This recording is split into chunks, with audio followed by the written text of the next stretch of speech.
राजनीतिक सामाजिक क्राइम से संबंधित सभी खबरों के लिए तहलका हिंद न्यूज चैनल को सब्सक्राइब कीजिए और हमारे बेल आइकन को भी दबाएं।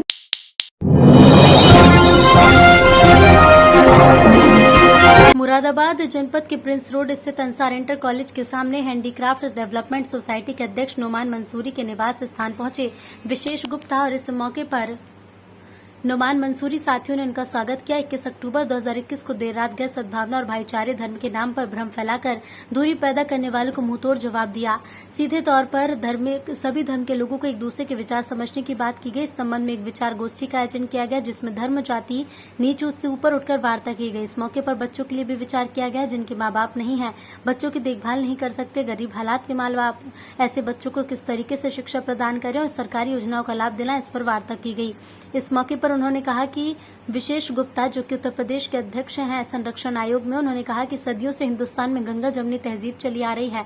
सभी धर्म समाज के लोग एक दूसरे के काम आते हैं। गोष्ठी में उपस्थित दरगाह शाह मुकम्मल साहब के सज्जादा नशीन गुल्लू मियां ने कहा कि मजहब नहीं सिखाता आपस में बैर रखना, हिंदी है हम, हिंदुस्तान हमारा। उन्होंने कहा कि पैगम्बर इस्लाम ने इंसानियत का पाठ पढ़ाया, भूखे को खाना खिलाना चाहिए चाहे वो किसी धर्म समाज का क्यों न हो।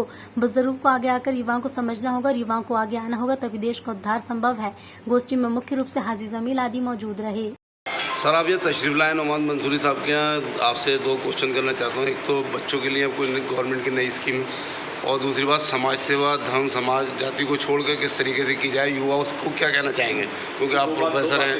पहली बात तो ये है कि आदमी किसी भी धर्म का हो, उसके बीच में एक संवाद बने रहने की आवश्यकता है। हम किसी भी धर्म के हो सकते हैं, लेकिन बातचीत का सिलसिला करने के लिए मिलना जुलना बहुत ज़रूरी होता है। दूसरी बात यह है कि जहाँ तक बच्चों की स्कीम का सवाल है, मैं चूँकि बाल संरक्षण आयोग से जुड़ा हूँ, अभी पिछले दिन देखा कि सरकार ने कोरोना को समाप्त करने के लिए, उसके संक्रमण को समाप्त करने के लिए रात दिन काम किया, और आज आपने देखा होगा कि रात का कर्फ्यू था वो भी समाप्त कर दिया गया।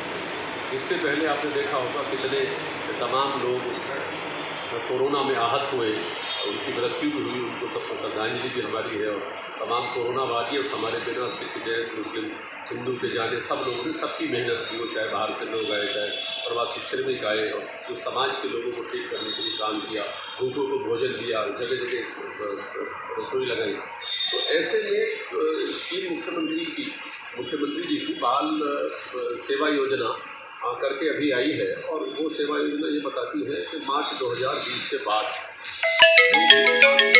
किसी की एक की मृत्यु हुई है, दोनों की मृत्यु हुई है, बच्चे नाबालिग हैं, 18 साल से कम के हैं, तो उनके लिए मुख्यमंत्री बाल सेवा योजना के अंतर्गत 4000 रुपये प्रति माह बच्चों के स्वास्थ्य के लिए, पोषण के लिए, उनकी शिक्षा के लिए ये 3-3 महीने के ट्रांसफ़र कर दिए गए। उत्तर प्रदेश में 4500 बच्चों के पैसे ट्रांसफ़र कर दिए, और ये स्कीम 2021 के लास्ट में समाप्त होगी। मार्च 2020 से आई है, और 2 साल तक का अभी भी अगर यहाँ मैं बैठा हूँ, अगर कोई परिवार आपका अगर पड़ोस में हिंदू है, मुस्लिम है, सिख है, जैन है, कोई भी हो, उसके घर में अगर कोरोना से कोई भी किसी की मृत्यु हो गई है, चाहे एक है या दोनों की हो गई है, उसके लिए उन बच्चों को सरकार एक तरीके से एडॉप्ट करती है। एडॉप्ट का मतलब उस बच्चे की शिक्षा की ज़रूरत पड़ेगी तो वो स्कूलों में दाखिला दिलाएगी। अगर उसका कोई नहीं है तो हमारे पास बाल गृह है, 5 बाल गृह तय हुए थे। लड़कियां अगर हमारी नहीं इस लायक है कि कोई उनको पाल सकता, तो हमारे कस्तूरबा गांधी विद्यालय है, और ऐसे बच्चों को पालने के लिए हमारे पास पूरी व्यवस्था मुख्यमंत्री जी ने कर रखी है। हम चूँकि उसको मॉनिटर करते हैं। लड़कियों की शादी अगर नहीं हो रही है और 18 साल की हो गई है, तो 1,01,000 रुपये मुख्यमंत्री जी ने उसको स्पष्ट तौर पर कह दिया है। और तमाम बच्चे जो 9, 10, 11, 12 में भी पढ़ने वाले हैं, नाबालिग हैं अभी, तो ऐसे बच्चों को लैपटॉप भी देने की बात है, और भी तमाम जो भी सुविधाएँ उसको हो सकती है, तो ये योजना। तीसरा सवाल आपका समाज सेवा और धर्म और जाति से अलग जाकर एक मेरा अपना व्यू, चूँकि मैं समाजशास्त्र का विद्यार्थी भी रहा, टीचर रहा, प्रिंसिपल भी रहा। हमारा मज़हब इस्लाम, उसने हमेशा हमें ये तालीम दी कि मोहब्बतों का पैगाम आगे बढ़ाओ, ज़ात बात बिरादरी इससे बिल्कुल हट जाओ, जो ज़रूरतमंद है उससे काम आओ। हमारे मज़हब में सबसे बड़े हमारे हुज़ूर पाक सल्लल्लाहु अलैहि वसल्लम, और उनके बाद हज़रत इब्राहीम अलैहिस्सलाम, जिन्होंने खाने काबा की तामीर की बुनियाद रखी। वो बग़ैर मेहमान के कभी खाना नहीं खाया करते जी। एक रोज़ खाना लगा हुआ तैयार रखा हुआ है और कोई मेहमान नहीं आया, तो वो अपने दरवाजे में खड़े हो गए और दरवाजे में खड़े हो गए, खाना खा लिया आपने? कहते हाँ खा लिया। लोग जाते रहे। एक बुजुर्ग आदमी जिनके कपड़े भी मैले थे, सर भी फैला हुआ, बालों में धूल, बोले आपने खाना खा लिया? बोले 2 वक्त के फाके से हूँ। बोले आ जाओ। ये बात मैं यूँ सुना रहा हूँ कि हमारे मज़हब की तालीम ये है। वो आ गए, हाथ धो के खाना खाना शुरू कर दिया। भूखा तो ज़रा तेज़ी से हाथ चलाता, अब उन्होंने तेज़ी से खाना शुरू करा। तो इब्राहीम अलैहिस्सलाम ने कहा, और ये इब्राहीम अलैहिस्सलाम वो है कि हम जब हज को जाएंगे और 7 चक्कर लगाएंगे तो जब तक मुकाम इब्राहीम पर 2 नफिल नहीं पढ़ लेंगे हज मुकम्मल नहीं होगा। ये वो था तो बोले आपने बिस्मिल्लाह नहीं की? बोले नहीं। क्यों? क्योंकि मैं अल्लाह को नहीं मानता हूँ, मैं तो बुत परस्त हूँ, बुतों को पूछता हूँ, हाथ को पूछता हूँ। बोले अच्छा। बोले जो अल्लाह को नहीं मानता उसका हमारे दस्तरखान का काम नहीं। बोले उल्टे, बोले उल्टे, वो उठ के चले गए। उसी वक्त वादहू ला शरीक हमारे अल्लाह ताला ने एक फरिश्ता जिसको आप दूत कहते हैं उसे भेजा और ये कहा कि मैं तो इसे 50 साल से जानता हूँ, मैंने क्या इसे भूखा रखा और तुम एक वक्त मेरे बंदे को खाना नहीं खिला सकते? तो इब्राहीम अलैहिस्सलाम भागे अपने घर से और उस शख्स को ढूंढा और लाकर उससे माफ़ी मांगी कि आप खाना खाओ, और खड़े होकर उन्होंने खाना खिलाया।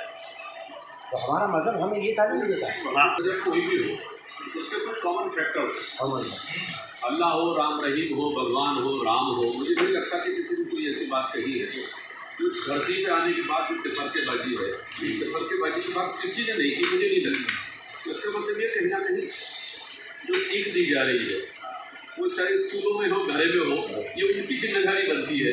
तो उसको जैसे आपने बात कही, ये बात पहुँचे भी और ये बात इम्प्लीमेंट भी होती है तरीके से, अपने अपने तरीके से। मजहब को जब कभी भी आप उसको डिफाइन करने की कोशिश करोगे तब तक उसमें खामियां पैदा होंगी। राम की बात देखो, अगर हम उनके शुरू में चाहे जन्म की बात करें, आप उसके वनवास की बात आप करो कि पिता ने उसको राजगद्दी होने वाली थी, उन्होंने कहा नहीं तुम्हें वनवास होगा और वरदान मांग लिए और बिना पिता की आज्ञा से ही 14 साल वन में रहे।